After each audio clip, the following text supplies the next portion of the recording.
कुछ भी कहने से पहले अपने मन के दर्पण को ठीक करके अयोध्या कांड में प्रवेश करना, नहीं अयोध्या कांड की कथा को समझ नहीं पाओगे। और गोस्वामी श्री तुलसीदास जी महाराज जब अयोध्या कांड का आरंभ करते हैं तो एक दोहे से करते हैं, और ऐसा दोहा है जो सबको याद ही होगा, और नहीं याद हो तो आपसे बढ़कर अभागा भी कोई नहीं होगा। गोस्वामी तुलसीदास जी के अयोध्या कांड का पहला दोहा, श्री गुरु चरण सरोज रज निज मन मुकुर सुधार,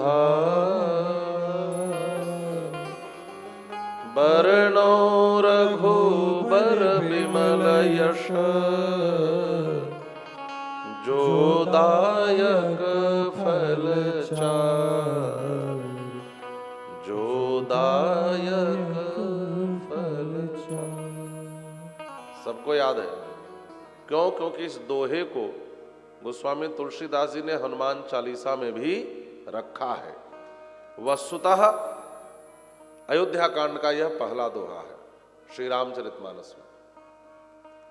गोस्वामी तुलसीदास जी महाराज जब बालकांड लिख रहे हैं तो गुरु जी के चरण रज को वहां भी लेते हैं, और जब अयोध्या कांड का आरंभ करते हैं तो गुरु जी के चरण रज को यहां भी लेते हैं। रज माने समझ रहे हैं, धूल। अयोध्या कांड के आरंभ में जब गुरु जी की वंदना की तो क्या लिखा? गुरुपद रज मृदु मंजुल अंजन नयन अमीय दृग दोष विभंजन। मैं अपने गुरु जी के चरण धूलि को लेकर अपने आंख का अंजन बनाकर आंखों में लगा रहा हूं। इससे क्या होगा? का आंख के सारे दोष समाप्त हो जाएंगे और यथार्थ का दर्शन होगा। सूझ ही राम चरित मणि मानिक गुपुत प्रगट जह जो जही खानिक। सब प्रकट हो जाएंगे, सब दिखाई देगा। लेकिन जब अयोध्या कांड का आरंभ किया तो फिर से गुरु जी के चरण के रज को लिया, श्री गुरु चरण सरोज रज। क्या करोगे? कहा इस बार निज मन मुकुर सुधार। अपने मन के मुकुर माने दर्पण को सुधारूंगा, ठीक करूंगा, स्वच्छ करूंगा।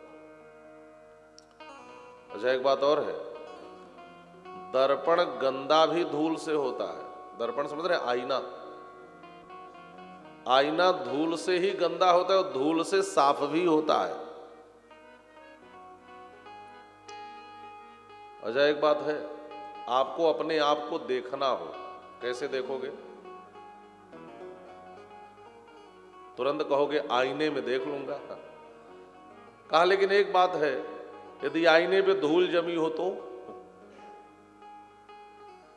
आईने पे धूल जमी हो तब तो मुश्किल है, तो आईना साफ करना पड़ेगा। और कहा यदि आईना साफ हो और आंख में ही रोग हो गया हो तो भी देख नहीं पाओगे, आंख खराब हो तो भी।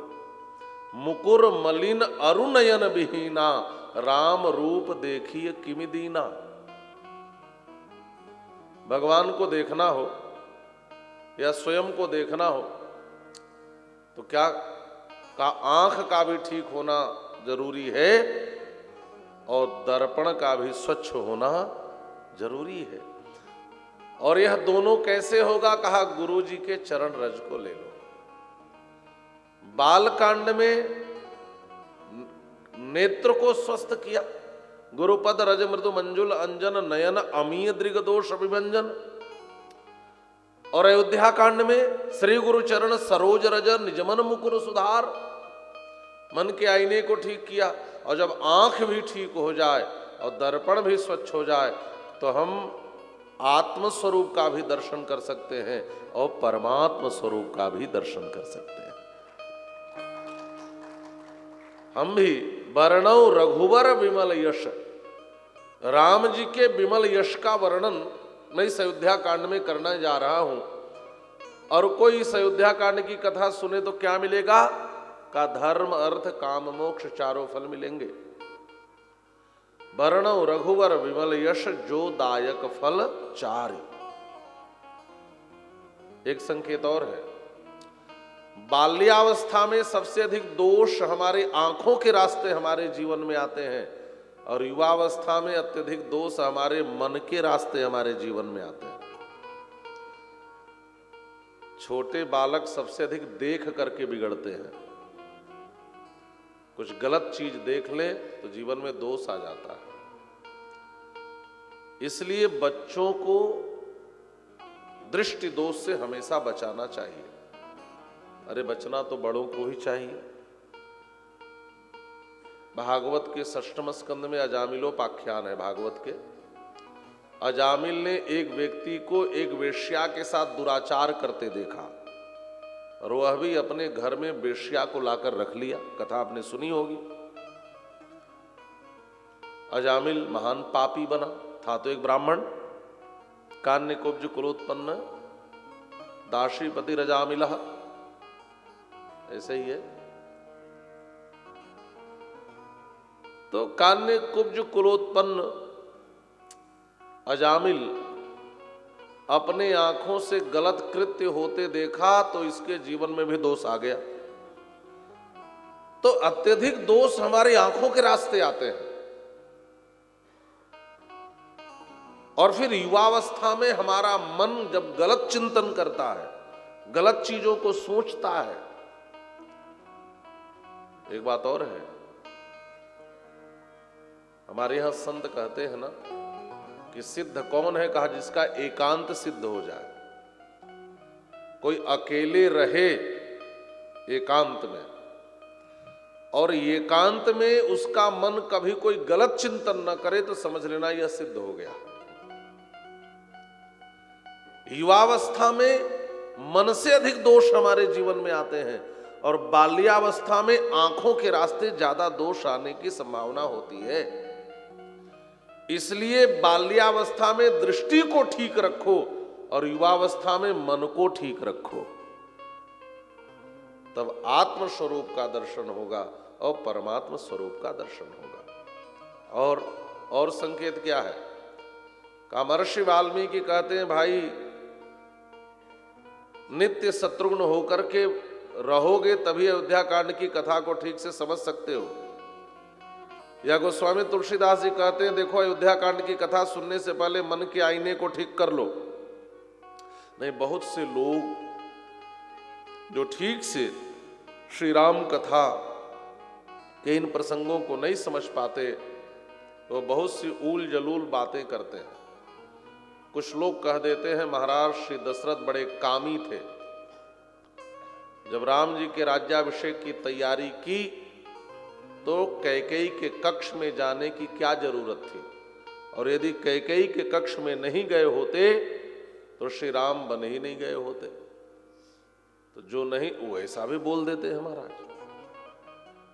कुछ लोग भैया भरत के लिए भी उल्टा पलटा बोल देते हैं। कुछ लोग तो, एक विचारक ने तो ऐसा लिखा कि श्री राम ने उचित नहीं किया।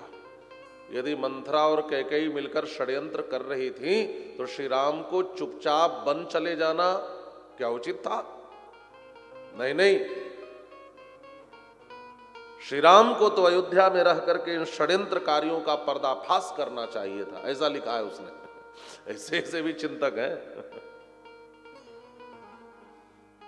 अच्छा विचार करिए, यदि राम जी अयोध्या में रुक करके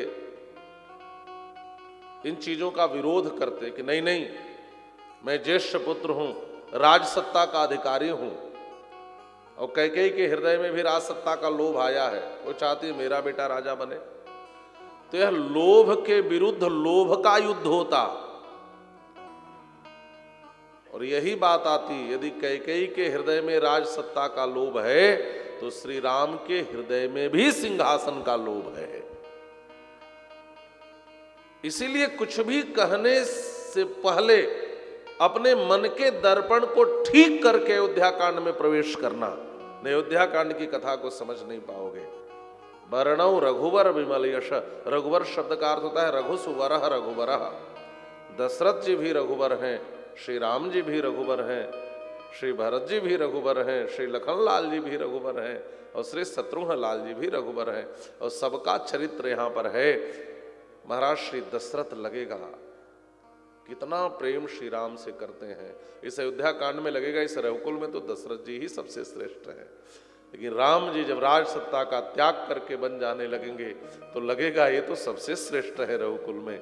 लेकिन लखन भैया उससे भी बड़ा सब कुछ छोड़ देंगे तो लगेगा ये तो सब कुछ छोड़कर श्री राम की सेवा में जा रहे हैं। तो रघुवर तो लखन भैया हैं। फिर पता चलेगा जिस भरत के लिए संपूर्ण अयोध्या की संपदा का त्याग श्री राम ने किया था, वो भरत जी तो और बड़े त्यागी निकले। वो तो पहुंच जाएंगे सिंहासन लेकर, राघव भैया यह आपका है, आप ही इस पर बैठो। तो लगेगा श्री भरत जी रघुवर है। और शत्रुघ्न भैया जब जो मूल षड्यंत्रकारणी थी मंथरा को दंडित करते हैं तो पता चला कि असली रघुवर तो यही है, इन्होंने ही असली जड़ पकड़ा है। तो इस सब रघुवर है। और वर्णव रघुवर विमल यश, यहां रघुवर शब्द व्यापकता को लिए हुए है। यहां रघुवर का अर्थ केवल श्री राम से तात्पर्य नहीं है। वर्णव रघुवर विमल यश जो दायक फल चार। अयोध्या के प्रथम सर्ग को हमारे आचार्यों ने गुणमणि का प्रसंग माना है। इसमें राम जी के गुणों की विवेचना है। एक बात और है, भगवान श्री राम ईश्वर हैं। किसी भी ग्रंथ का निहितार्थ क्या है उसके आदि मध्य और अंत से समझना चाहिए। ईश्वर ही श्री राम के रूप में अवतार लेकर के आए हैं। इस बात को आदि मध्य और अंत में महर्षि वाल्मीकि प्रमाणित करते हैं। भगवान विष्णु श्री राम के रूप में अवतार लेकर के आए, इस बात की पुष्टि करते हैं महर्षि वाल्मीकि। आरंभ में ही प्रोद्यमाने जगन्नाथम, भगवान ही प्रकट हुए। एतस्मिन्नंतरे विष्णु उपयातो महाद्युति शंख चक्र गदा पाणि पीतवासा जगतपति। तो आरंभ में भी श्री राम ईश्वर हैं।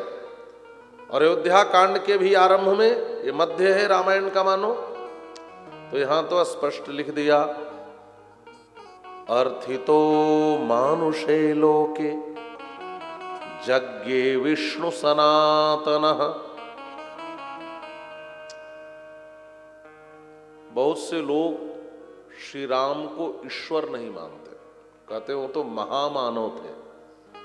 तो महर्षि वाल्मीकि यहां स्पष्ट करते हैं कि अर्थितो मानुषे लोके यज्ञे विष्णु सनातनः।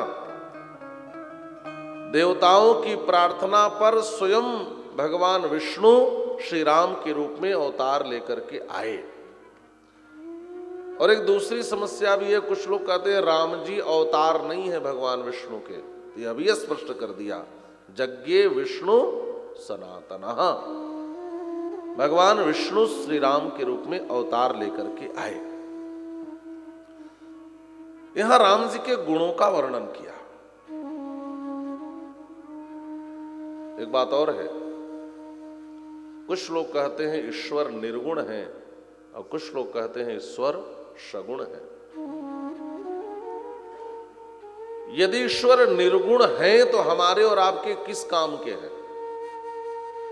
यदि ईश्वर निर्गुण है तो निर्गुण का अर्थ यदि हम यह करें कि जो गुण रहित है, तब तो ईश्वर में न दया होगी, न कृपा होगी, न वात्सल्य होगा। और दया कृपा होगी ही नहीं तो हमारे किस काम के?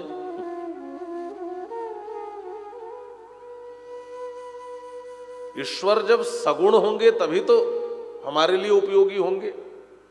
अच्छा एक बात और है, निर्गुण ईश्वर का यदि ध्यान करना हो, पूजा करना हो तो कैसे करोगे? लोग कहते हैं निर्गुण ईश्वर का ध्यान करो, ऐसे भी कुछ लोग हैं। तो ध्यान में क्या करो? यदि किसी रूप का ध्यान करो तो फिर वह निर्गुण कैसे होंगे? रूप रस गंध स्पर्श ये सब गुण ही हैं। अच्छा उनका कोई नाम लो तब भी तो सगुण हो जाएंगे, क्योंकि नाम भी गुण है। किसी रूप का ध्यान करो तो वो भी फिर सगुण हो जाएंगे। निर्गुण की उपासना कैसे हो पाएगी? अच्छा कहते हैं निर्गुण ब्रह्म को प्राप्त करो, तो उसमें प्राप्त क्या करेंगे? जब कुछ है ही नहीं उसमें तो प्राप्ति किसकी? और सबसे बड़ी समस्या यह है कि हम किसको प्राप्त किए, पता कैसे चलेगा कि हमें निर्गुण ब्रह्म प्राप्त हो गया, जब उसमें कोई गुण ही नहीं है, न वह दिख रहा है, न हम उसको समझ पा रहे हैं, न उसको सुन पा रहे हैं, न उसका कोई नाम है, तो बड़ी कठिनाई है। इसका तात्पर्य क्या है?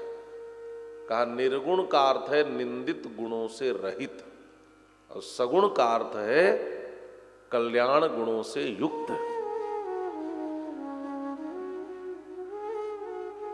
निर्गुण निंदित गुणों से रहित का तात्पर्य क्या है? जो निंदित गुण है वस्तुतः ये सब माया के गुण हैं, दुख है, क्लेश है, ये सब ईश्वर में नहीं होता।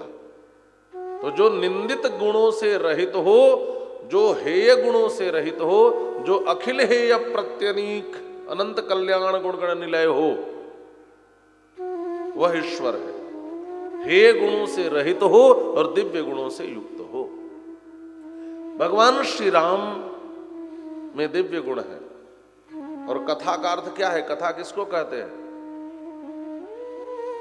का कथा का तात्पर्य यह है भगवान के गुणों का प्रकाशन। भगवान के गुणों का प्रकाशन ही कथा है। और महर्षि वाल्मीकि यहां भगवान के गुणों का वर्णन करते हैं। अच्छा, एक बात और समझ लें, भगवान में जो गुण होते हैं वो नित्य होते हैं। यह नहीं कि आज है कल नहीं रहेंगे, आज तो उसमें दया है कल दया नहीं है, आज तो कृपालुता है कल नहीं रहेगी, ऐसा नहीं है। महर्षि वाल्मीकि कहते हैं सच नित्यम प्रशांतात्मा मृदुपूर्वम च भाषते उच्यमानोऽपि परुषम नोत्तरम प्रतिपद्यते। सच नित्यम, उनमें सारे गुण नित्य हैं और वह नित्य प्रशांत आत्मा है। उनकी आत्मा प्रकृष्ट रूप से शांत है। तो यह आत्मा का क्या अर्थ है? जिनका मन शांत हो। ऐसे हैं राम जी। राम जी कैसे हैं? कहा प्रशांत आत्मा है, प्रशांत आत्मा है। देखिए, आत्मा शब्द के कई अर्थ होते हैं। आत्मा शरीर के लिए भी प्रयोग में आता है। आत्मा का अर्थ मन भी होता है, बुद्धि भी, चित्त भी। आत्मा का अर्थ आत्मा भी होता है और आत्मा का अर्थ परमात्मा भी होता है। कोश में आत्मा के सारे अर्थ होते हैं। आत्मा माने शरीर, आत्मा माने बुद्धि, आत्मा माने मन, आत्मा माने चित्त, आत्मा माने आत्मा और आत्मा माने परमात्मा। तो आप कहेंगे कि कब कहां कौन सा अर्थ लें? कहा यह प्रसंग के अनुसार, अर्थ भी प्रसंग के अनुसार लगाना पड़ता है। जैसे एक शब्द है संस्कृत में सैंधव, तो सैंधव का अर्थ होता है घोड़ा। सिंधु देश के घोड़े बहुत प्रसिद्ध थे, तो सिंधु देश के घोड़े को भी कहा जाता है सैंधव। और नमक को भी संस्कृत में कहते हैं सैंधव, क्योंकि ये सिंधु से निकलता है, प्रकट होता है। अच्छा, कोई भोजन करने बैठे और दाल में नमक कम हो, सब्जी में नमक कम हो, और जो परोस रहा हो उससे कहे सैंधवम आने, उससे कहे सैंधवम आने माने सैंधव ले आओ। तो वहां भोजन परोसने वाले यदि घोड़ा ला कर दे तो भाई सैंधव का तो घोड़ा भी होता है। तो कहेंगे नहीं नहीं, प्रसंग भोजन का है, तो जो बुद्धिमान है वह ला करके नमक देगा। और कोई यात्रा के लिए बाहर निकल कर खड़ा हो और अपने सेवक से कहे सुनो सैंधवम आने, तो नमक ला कर देगा, तब वह घोड़ा ला करके देगा, तभी तो यात्रा होगी। ऐसे ही शास्त्रों में प्रसंग के अनुसार शब्द के अर्थ लगाए जाते हैं। एक शब्द कई अर्थों का वाचक होता है, लेकिन प्रसंग क्या है, वहां पर उस शब्द का वही अर्थ लेना चाहिए। तो सच नित्यम प्रशांत आत्मा, यहां प्रशांत आत्मा का अर्थ क्या है? जिनका मन शांत हो। राम जी का यह गुण है। और सुनना, श्रेष्ठ गुण क्या है व्यक्तित्व के? कौन व्यक्ति श्रेष्ठ कहा जाता है संसार में? का जिसका मन शांत हो। कभी अपने को टटोलना, आप कितने शांत हैं। कथा में बैठे हैं लेकिन मन कथा में नहीं है, घर में घूम रहा है, इसका मतलब शांत नहीं है। बहुत से लोग कथा में आकर के हॉल में कितनी बत्तियां लगी हैं उसको गिनते रहते हैं, कितने खंभे लगे हैं उसको घूमते रहते हैं, गिनते रहते हैं, कितने गुब्बारे हैं उसकी गिनती करते हैं। आप देखना ये सब अशांत के लक्षण है। और बहुत से लोग आप बैठते हैं ना तो आप देखना वैसे धीरे धीरे पांव हिलाते रहेंगे, बहुत से लोग खुजली करते रहेंगे, बहुत से, यही अशांत व्यक्ति का लक्षण है। ध्यान से सुनना, इसका मतलब है व्यक्ति भीतर से शांत नहीं है। कभी पांव इधर करे, कभी उधर करे, कभी उधर ताके, कभी उधर देखे, ये सब अशांत का लक्षण है। सुदामा जी के लिए भी प्रयोग में आया है।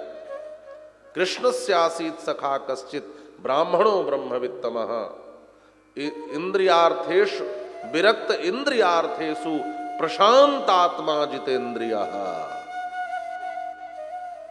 आहा, मन शांत हो जाए, इसी के लिए तो साधना योग आदि करते, मन शांत हो। राम जी का मन शांत है और कहा मृदु पूर्वम च भाषते, राम जी मृदुभाषी हैं और राम जी पूर्वभाषी हैं। ये दो गुण हैं। राम जी मीठा बोलते हैं और कोई परिचित मिले तो पहले बोलते हैं। बहुत से लोग अकड़ में रहते हैं, सामने वाला बोलेगा तो बोलूंगा, नहीं बोलेगा तो नहीं बोलूंगा। यह अच्छा गुण नहीं है। अच्छा गुण क्या है? कहा कोई परिचित दिख जाए तो उससे पहले बोलूं। ये राम जी में गुण है। पूर्वभाषी प्रियम वदः। और दूसरा, कहा कोई राम जी के दरबार में जाता है तो बहुत से लोग होते संकोच में कुछ कह नहीं पाते, सोचते हैं कहूं कि न कहूं। कोई काम है और बहुत बड़े अधिकारी के पास गए हैं लेकिन अपनी बात कहने में लोगों को संकोच होता है ना। वैसे कोई भगवान के सामने जाकर दीनहीन खड़ा हो जाए और संकोच में हो कि कहूं कि न कहूं, तो हमारे राम जी संकोच दूर कर देते हैं। वह कुछ बोले उसके पहले राम जी उसका हालचाल पूछने लगते हैं, राम जी उससे बोलने लगते हैं। ये राम जी का गुण है। मृदु पूर्वम च भाषते, और बहुत मीठे तरीके से, अच्छे तरीके से, ये सब गुण होना चाहिए। इसलिए मीठा बोलना चाहिए। एक किसी की बड़ी प्यारी पंक्ति है कि देखो, भगवान ने पूरे शरीर के अंगों में हड्डी दी लेकिन जीभ में हड्डी नहीं दी। जीभ में कोई हड्डी नहीं होती है ना। और कहा भी जाता है कि जीभ पर लगी चोट जल्दी ठीक हो जाती है लेकिन जीभ से लगी चोट कभी ठीक नहीं होती। तो हड्डी क्यों नहीं दी? तो उसने लिखा है कि कुदरत को नापसंद थी सख्ती बयान में, कुदरत को नापसंद थी सख्ती बयान में, इसीलिए तो दी नहीं हड्डी जुबान में। भगवान भी चाहते थे हम कठोर न बोले, भगवान भी चाहते थे हम किसी से कोई कड़ाई पूर्वक बात न करें, हम मीठा बोले, इसलिए तो भगवान ने भी जीभ में हड्डी नहीं दी। एक बात और है, और राम जी में क्या गुण है? बुद्धिमान मधुराभाषी पूर्वभाषी प्रियम वदः। राम जी बुद्धिमान है, मधुराभाषी मीठा बोलते हैं, पूर्वभाषी पहले बोलते हैं, मृदुभाषी हैं, और प्रियम वदः राम जी प्रिय बोलते हैं। कभी ऐसा किसी को मत बोलो कि आपकी बात उसे बुरी लगे। अच्छा, कुछ लोग कहते हैं कि बुरा मत मानना, मैं कह रहा हूं। अरे जब बुरा मानने वाली बात होगी तो क्यों नहीं कोई मानेगा? और आपको पता है कि यह बात बुरी लगेगी तो बोलोगे क्यों? अच्छा, किसी ने एक बात फैला रखी है कि सत्य कड़वा होता है, तो कुछ लोग जानबूझ करके कड़वा बोलते हैं कि मेरी बात सच माना जाए। वो झूठ को भी कड़वे तरीके से बोलते हैं कि मेरी बात सच मानी जाए। सच मीठा भी होता है महाराज, सच कड़वा ही नहीं होता। सत्य से बढ़कर मिठाई किसी में नहीं है। ध्यान रखना, हमेशा दो मार्ग आपके सामने मिलेंगे, एक सच का, एक झूठ का, एक सत्य का और असत्य का। सच बोलना है सरल, लेकिन बोलना है कठिन, और झूठ बोलना है कठिन, लेकिन बोलना है सरल। बात समझ में आ रही है? हम सरल मार्ग तो अपना लेते हैं, लेकिन झूठ का कोई भविष्य नहीं होता, भविष्य सच का ही होता है। कठिन तो है बोलने में, लेकिन हमेशा सच ही बोलना चाहिए। और एक झूठ बोलने के लिए हमें जाने कितने झूठों का आश्रय लेना पड़ता है। अच्छा, प्रिय बोलो लेकिन अप्रिय सत्य मत बोलो, सत्य बोलो, प्रिय बोलो, है ना? ये पंक्ति तो सबने सुन रखा होगा, सत्यम ब्रूयात प्रियम ब्रूयात न ब्रूयात सत्यम अप्रियम। भगवान वेद कहते हैं सत्य बोलो, प्रिय बोलो, लेकिन अप्रिय सत्य कभी मत बोलो। सत्य हो लेकिन सुनने में अप्रिय हो तो मत बोलो। अच्छा, किसी व्यक्ति का एक आंख नहीं है, ठीक है, काना है, सीधे तौर पे आप समझे, तो काने को काना कहना अप्रिय सत्य है। एक पांव नहीं है, लंगड़ा है, सत्य है, लेकिन लंगड़े को लंगड़ा कहना अप्रिय सत्य है। बात समझ में आ रही है? इसलिए कभी भी अप्रिय सत्य मत बोलो। सत्य हो लेकिन सुनने में यदि अप्रिय हो तो हमें ऐसा भी सत्य नहीं बोलना चाहिए। राम जी में यह गुण है, प्रियम वदः, और का उच्च मानोपि परुषम नोत्तरम प्रतिपद्यते। राम जी कभी ऊंची आवाज में कोई उत्तर नहीं देते। और आजकल लोग क्या करते हैं, महाराज सामने वाले की बात अच्छी न लगे तो ऐसा चिल्लाकर उत्तर देते हैं कि डर जाए। ये भी व्यक्तित्व का अच्छा गुण नहीं है। यदि श्रेष्ठ बनना हो तो कभी बड़ों के समक्ष ऊंची आवाज में प्रत्युत्तर देना नहीं चाहिए। उच्च मानो ही परुषम नोत्तरम प्रतिपद्यते। और राम जी में क्या गुण है, कदाचित उपकारेण कृते नैकेन तुष्यति न स्मरत्यपकाराणाम शतमप्यात्मवत्तया। राम जी का कोई एक उपकार कर दे तो राम जी जीवन भर याद रखते थे, और कोई 100 अपकार कर दे तो राम जी भूल जाते थे। और हम कोई हजारों उपकार करे हम तुरंत भूल जाते हैं, और कोई एक बार आंख दिखाए तो हम सोचते हैं जिंदगी भर इससे कभी न कभी बदला जरूर लूंगा, है ना? ठीक उल्टा है। राम जी का एक उपकार करे जीवन भर कृतज्ञ है, 100 अपकार भी कर दे तो भूल जाते हैं, जाने दो। और हमें कोई एक बार आंख दिखा दे तो इससे बदला लेना है, हम नहीं भूल पाते। कदाचित उपकारेण कृते नैकेन तुष्यति न स्मरत्यपकाराणाम शतमप्यात्मवत्तया। शील वृद्धैर ज्ञान वृद्धैर वयो वृद्धैश्च सज्जनैः कथयन् नास्तवै नित्यम अस्त्रयोग्या तरेष्वपि। ये सब राम जी के गुणों का वर्णन किया। राम जी के इन गुणों को देख करके पृथ्वी के मन में यह कामना जगी कि श्री राम अब राजा बन जाएं। तमेवं वृत्त संपन्नम अप्रधृष्य पराक्रमम लोकनाथोपमम नाथम अकामयत मेदिनी। यहां मेदिनी शब्द का प्रयोग है। मेदिनी कहते इसमें मेदा हो। श्री राम जी राजा बन जाएं तो मैं भी मेदा रहित हो जाऊंगी, मेरे पृथ्वी के सब जो दुर्गंध है सब भी मिट जाएंगे। और जब पृथ्वी के मन में यह कामना जगी तो इस समय जो पृथ्वीपति महाराज श्री दशरथ है उनके मन में भी यह कामना जगी कि मैं अपने राम को राजा बनाऊं। और महाराज श्री दशरथ ने एक सभा का आयोजन किया। इस सभा में 3 प्रकार के लक्षणों से युक्त वाणी बोली। हितम उद्धर्षणम चैव उवाच प्रथितम वचः, सबको सुनने में हितकारी थी।